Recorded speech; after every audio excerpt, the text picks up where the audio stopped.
Alright, so I already started the process. Kind of at the end of the process here, we are collecting some OGKB hash rosin. And here we go, man. We're just going to collect it away. This is a wide spectrum, 159 down to the 45 micron. Pressed in my Rosin Evolution bags and pressed on CRD rosin press. Shout out to Sean Flores. Beautiful art. I fucking love it. Need more of it. Seriously. It speaks to me like the resin does, man. Sure does. Anyway, let's rock and roll. Let's collect away. Stop. Just to show you guys some stuff we got working here. This is it. Very pretty. Very clean. Ready to be collected.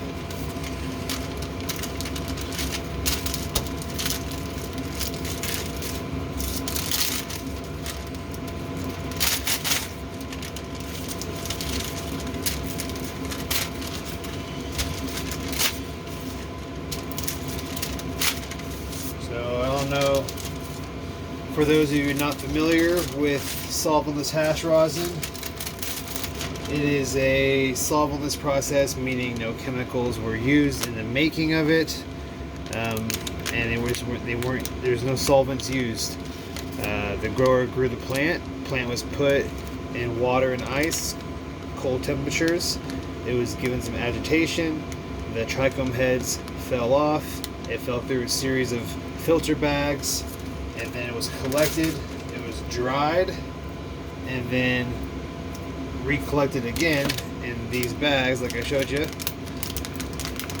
and we pressed all those resin heads, pressed it through here, squeezing out the oils, collecting the goods, just like juicing, you know. In my opinion, this is the purest, cleanest, best quality extract you can get, because can't fake the funk, you know. The very key and only really biggest and key factor is if you have good material, you're gonna make good hash rosin. There are variables you can fuck it up, but it's a very simple process, man. Water and ice, heat and pressure, very easy. Just making sure my gloves are nice and clean. Gonna collect this up right here. Very cool. So this is OGKB, and this is, I like to call it the grower's choice, because this particular grower, he grows a lot of strains. He goes through a lot of different strains. He's addicted to buying seeds. Bloom Seed Co. I mean, I can't even start naming them at all. He gets all the seed companies that you know, all the big ones, all the big hash making seed companies. He gets those and he rocks them, man. And he goes through a lot of seeds, a lot of different genetics. And OGKB is just like one of his favorites for sure. So to be honest, I just want to put this right into the jar. I'm just kind of gonna just play around a little bit, I guess, but it's not going to hurt the process. This is freshly pressed material, and I'm just kind of going to give it some agitation, sort of homogenize it a little bit, kind of get it mixed together. But in reality, I'm going to stick this into a jar because it's super fresh. Put it into a jar and let it sit out. I'm not going to add no added heat to this. So to my definition, that's considered cold cure. it's so early in the solventless age. Like, I know there's a lot of people that have names and meanings, but if you ask around, like, everyone seems to have a different meaning for stuff. Cold cure, in my opinion, based on my experience and based on all the other like different post processes you can do, cold cure is just the process of not adding extra heat.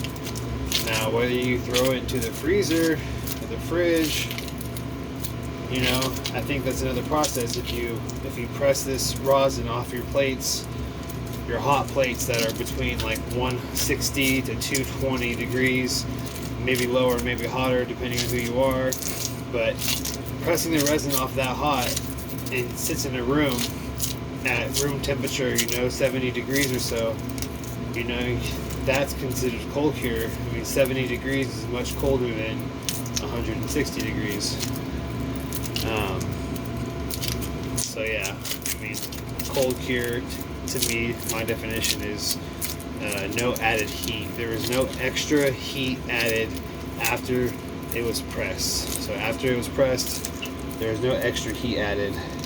You could probably argue that I'm adding heat with friction, you know, but come on, I'm not adding any extra heat to this stuff. It's going to go right into a jar. It's going to settle. People like to say cure, but I don't want to confuse people with curing, because, you know, it's like flour gets cured, you know. I think the resin's just settling into its new environment and new temperature, and, you know, things are still happening. Things are still reacting in there, but it's starting to get real sticky. In my opinion, this is like when I'm starting to feel the tackiness.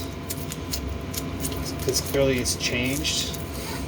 It's changed color. It's also gotten some tackiness to it, and in my opinion, it's like kind of, to me, the turp's starting to like come out, you know, for lack of a better word.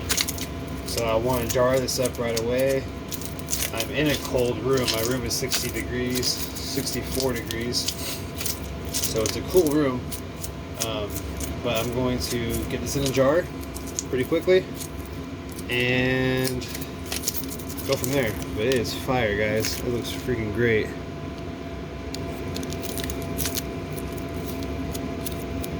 And it's super clean. It looks great, guys. Get you some rosin art. This is just art at the moment, you know. This is art right here, guys. I don't promote drug use, nothing like that. This is just some beautiful resin art here.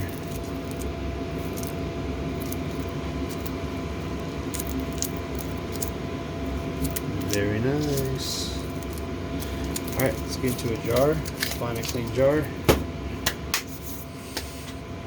We'll grow from there. Alright, peace out, guys. Appreciate you guys joining.